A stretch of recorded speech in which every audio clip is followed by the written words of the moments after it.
നമ്മുടെ നരേന്ദ്രമോദി സർക്കാർ ഈ രാജ്യത്തെ ന്യൂനപക്ഷങ്ങളെ കാണുന്നത്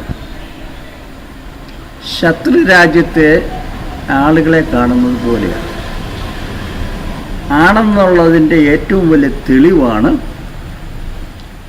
FCRA ചട്ടങ്ങളിൽ വരുത്തുന്ന പുതിയ മാറ്റങ്ങൾ. ആകെ FCRAയുടെ 52,000 അക്കൗണ്ടുകളുണ്ടായിരുന്നു. അതിൽ 21,979 എണ്ണം റദ്ദാക്കപ്പെട്ടു. 18,187 എണ്ണം പുതുക്കി നൽകിയിട്ടില്ല. ഇപ്പോഴുള്ള ആകെ ഉള്ളത് 14,858 എണ്ണമാണ്.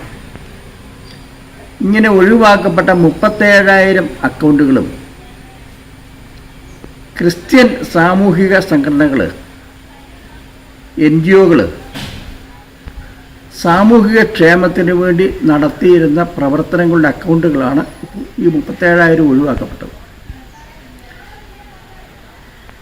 ഞാനൊരു കാര്യം ചോദിക്കാൻ ആഗ്രഹിക്കുക. ഈ NGOകളിൽ ഏതെങ്കിലും ഒരെണ്ണം എന്തെങ്കിലും രാജ്യവിരുദ്ധ പ്രവർത്തനത്തിൽ ഏർപ്പെട്ടതായി കേന്ദ്ര സർക്കാരിന് വല്ല തെളിവുണ്ടോ? നിങ്ങളത് പറയട്ടെ. ഒരു കാര്യം ഞാൻ വെല്ലുവിളിച്ച് പറയാം, സംഘപരിവാർ ശക്തികൾ ഭൂതക്കണ്ണാടി വെച്ച് നോക്കിയാൽ പോലും അങ്ങനെ ഒരു സംഭവം കണ്ടെത്താൻ കഴിയില്ല. ഒരു കാര്യം ഓർമ്മിക്കണം, അമേരിക്കൻ വിദേശകാര്യ സെക്രട്ടറി മാർക്കോ റൂബി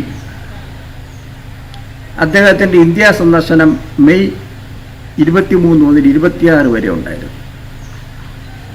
അദ്ദേഹം ആദ്യം ചെയ്തത് പ്ലെയിനിൽ കൽക്കട്ടയിലിറങ്ങി മദർ തെരേസയുടെ കല്ലറയിൽ അമേരിക്കൻ മുദ്ര പതിപ്പിച്ച പുഷ്പചക്രം അർപ്പിച്ച് പ്രാർത്ഥിച്ചതിന് ശേഷം അദ്ദേഹം അത് ചെയ്തത്. അതുവഴി ഒരു വലിയ സന്ദേശമാണ് മോദിക്കുമൊക്കെ നൽകിയത്.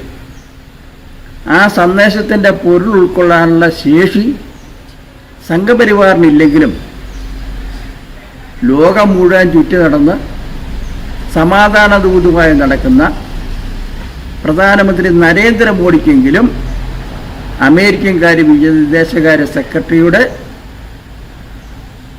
ഈ സന്ദർശനത്തിലൂടെ ആ കല്ലറയിൽ പോയതിലൂടെ ഉള്ള സന്ദേശം ഉൾക്കൊള്ളാൻ കഴിയണമെന്ന് ഞാൻ അഭ്യർത്ഥിക്കുകയാണ്.